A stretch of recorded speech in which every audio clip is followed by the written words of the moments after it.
हिंद प्यारे साथियों, स्वागत है आपका अपना YouTube channel education service knowledge में। आज हम बात करेंगे बिहार बोर्ड मैट्रिक परीक्षा 2025 क्लास 10th साइंस यानी विज्ञान बिरलैंड का मॉडल सेट 2 ऑब्जेक्टिव का पूरा क्वेश्चन आंसर करेंगे इस वीडियो में। अगर मेरा चैनल पर पहली बार वीडियो देख रहे हैं तो वीडियो को लाइक और चैनल को सब्सक्राइब करें ताकि आने वाले वीडियो आप तक जरूर पहुंच सके। आगामी आने वाले बिहार बोर्ड मैट्रिक परीक्षा के लिए बहुत ही इम्पोर्टेंट है। अब हम चलते हैं प्रश्न की ओर, एक एक प्रश्न को हल करते हैं। पहला प्रश्न, तेलीय कागज होता है पारदर्शक, अपारदर्शक, पारभाषक, इनमें से कोई नहीं। यहाँ पर राइट आंसर हो जाएगा ऑप्शन सी पारभाषक।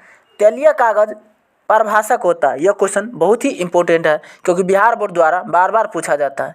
अगला प्रश्न, प्रश्न संख्या 2, परावर्तन के नियम से निर्धारित होता है आपतन कोण बराबर परावर्तन कोण, परावर्तन कोण बराबर अपवर्तन कोण, आपतन कोण बराबर विचलन कोण, इनमें से कोई नहीं। यहाँ पर राइट आंसर हो जाएगा ऑप्शन ए आपतन कोण बराबर परावर्तन कोण।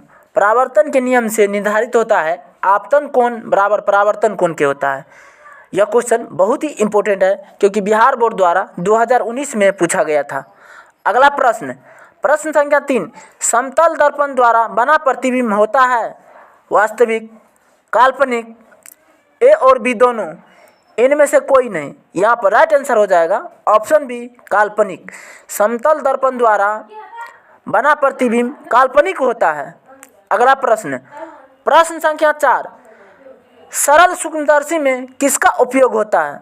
अवतल दर्पण, अवतल लेंस, उत्तल दर्पण, उत्तल लेंस। यहाँ पर राइट आंसर हो जाएगा ऑप्शन डी उत्तल लेंस।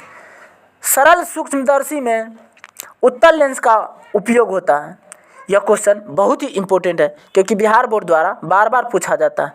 अगला प्रश्न, प्रश्न संख्या 5, काल्पनिक प्रतिबिंब होता है हमेशा सीधा, हमेशा उल्टा, ए और बी दोनों, इनमें से कोई नहीं। यहाँ पर राइट आंसर हो जाएगा ऑप्शन ए हमेशा सीधा। काल्पनिक प्रतिबिंब हमेशा सीधा बनता है। यह क्वेश्चन बहुत ही इम्पोर्टेंट है क्योंकि बिहार बोर्ड द्वारा बार बार पूछा जाता है। अगला प्रश्न, प्रश्न संख्या 6, समतल दर्पण की फोकस दूरी होता है अनंत, सूर्य, 100 सेंटीमीटर, 50 सेंटीमीटर। यहाँ पर राइट आंसर हो जाएगा ऑप्शन ए अनंत। समतल दर्पण का फोकस दूरी अनंत होता है। अगला प्रश्न, प्रश्न संख्या 7, निम्न में से कौन सा पदार्थ लेंस बनाने में उपयोग नहीं होता है? जल, कांच, प्लास्टिक, मिट्टी। यहाँ पर राइट आंसर हो जाएगा ऑप्शन डी मिट्टी। अगला प्रश्न, प्रश्न संख्या 8, एक लेंस की क्षमता -4D है तो लेंस किस प्रकार का होगा? उत्तल, अवतल, ए और बी दोनों, इनमें से कोई नहीं। यहाँ पर राइट आंसर हो जाएगा ऑप्शन बी अवतल। यह क्वेश्चन बहुत ही इम्पोर्टेंट है क्योंकि बिहार बोर्ड द्वारा बार बार पूछा जाता है।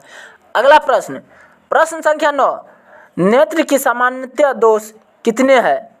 1, 2, 3, इनमें से कोई नहीं। यहाँ पर राइट आंसर हो जाएगा ऑप्शन बी 2।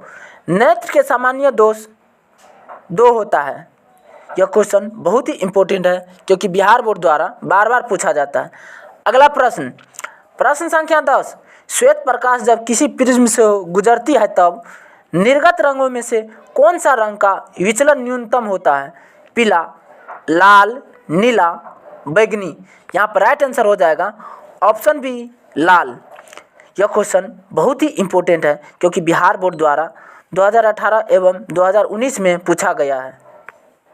अगला प्रश्न, प्रश्न संख्या 11, खतरे के संकेत के लिए लाल रंग का उपयोग किया जाता है क्योंकि लाल रंग विचलित कम होता है, अधिक होता है, नहीं होता है, इनमें से कोई नहीं। यहाँ पर राइट आंसर हो जाएगा ऑप्शन ए कम होता है। यह क्वेश्चन बहुत ही इम्पोर्टेंट है क्योंकि बिहार बोर्ड द्वारा बार बार पूछा जाता है। अगला प्रश्न, प्रश्न संख्या 12, कांच के प्रिज्म द्वारा श्वेत प्रकाश का विक्षेपण होता है। प्रकाश के विभिन्न वर्णों के वेग अलग होने के कारण, प्रकाश के विभिन्न वर्णों के वेग समान होने के कारण प्रिज्म अपवर्तनांक के कारण इनमें से कोई नहीं। यहाँ पर राइट आंसर हो जाएगा ऑप्शन ए, प्रकाश के विभिन्न वर्णों के वेग अलग होने के कारण। अगला प्रश्न, प्रश्न संख्या 13, विद्युत मोटर परिवर्तित करता है यांत्रिक ऊर्जा को विद्युत ऊर्जा में, यांत्रिक ऊर्जा को रासायनिक ऊर्जा में, विद्युत ऊर्जा को यांत्रिक ऊर्जा में, इनमें से कोई नहीं। यहाँ पर राइट आंसर हो जाएगा ऑप्शन सी, विद्युत ऊर्जा को यांत्रिक ऊर्जा में। अगला प्रश्न, प्रश्न संख्या 14, विद्युत फ्यूज विद्युत धारा के किस प्रभाव पर कार्य करता है? ऊष्मीय, चुंबकीय, रासायनिक, इनमें से कोई नहीं। यहाँ पर राइट आंसर हो जाएगा ऑप्शन ए, ऊष्मीय। विद्युत फ्यूज विद्युत धारा को ऊष्मीय प्रभाव पर कार्य करता है। यह क्वेश्चन बहुत ही इंपॉर्टेंट है क्योंकि बिहार बोर्ड द्वारा बार बार पूछा जाता है। अगला प्रश्न, प्रश्न संख्या 15, चुंबक के भीतर चुंबकीय क्षेत्र रेखाओं की दिशा होती है उत्तर ध्रुव से दक्षिण ध्रुव की ओर, दक्षिण ध्रुव से उत्तर ध्रुव की ओर, ए और बी दोनों, इनमें से कोई नहीं। यहाँ पर राइट आंसर हो जाएगा ऑप्शन बी, दक्षिण ध्रुव से उत्तर ध्रुव की ओर। यह क्वेश्चन बहुत ही इंपॉर्टेंट है क्योंकि बिहार बोर्ड द्वारा बार बार पूछा जाता है। अगला प्रश्न, प्रश्न संख्या 16, विद्युत धारा के चुंबकीय प्रभाव की खोज किसने किया था? Faraday, stud, ampere, bore. यहाँ पर राइट आंसर हो जाएगा ऑप्शन बी, स्टड। विद्युत धारा के चुंबकीय प्रभाव की खोज स्टड के द्वारा किया गया था। यह क्वेश्चन बहुत ही इंपॉर्टेंट है क्योंकि बिहार बोर्ड द्वारा बार बार पूछा जाता है।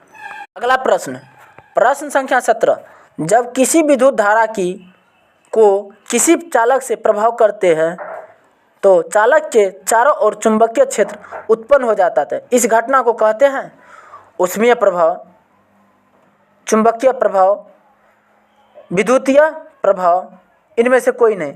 यहाँ पर राइट आंसर हो जाएगा ऑप्शन बी, चुंबकीय प्रभाव। अगला प्रश्न, प्रश्न संख्या 18, जीवाश्म ईंधन की ऊर्जा का वास्तविक स्रोत है नाभिकीय संलयन, चंद्रमा, सूर्य, इनमें से कोई नहीं। यहाँ पर राइट आंसर हो जाएगा ऑप्शन सी, सूर्य। जीवाश्म ईंधन की ऊर्जा का वास्तविक स्रोत सूर्य है। यह क्वेश्चन बहुत ही इंपॉर्टेंट है क्योंकि बिहार बोर्ड द्वारा बार बार पूछा जाता है। अगला प्रश्न, प्रश्न संख्या 19, इनमें से कौन सा नवीकरणीय ऊर्जा है? कोयला, पेट्रोल, सौर ऊर्जा, प्राकृतिक गैस। यहाँ पर राइट आंसर हो जाएगा ऑप्शन सी, सौर ऊर्जा।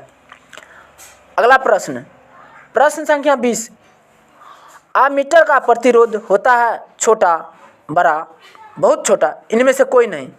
यहाँ पर राइट आंसर हो जाएगा ऑप्शन डी, इनमें से कोई नहीं। आमीटर का प्रतिरोध इनमें से कोई नहीं होगा। धन्यवाद, तब तक के लिए इतना ही। मिलते हैं अगले वीडियो में।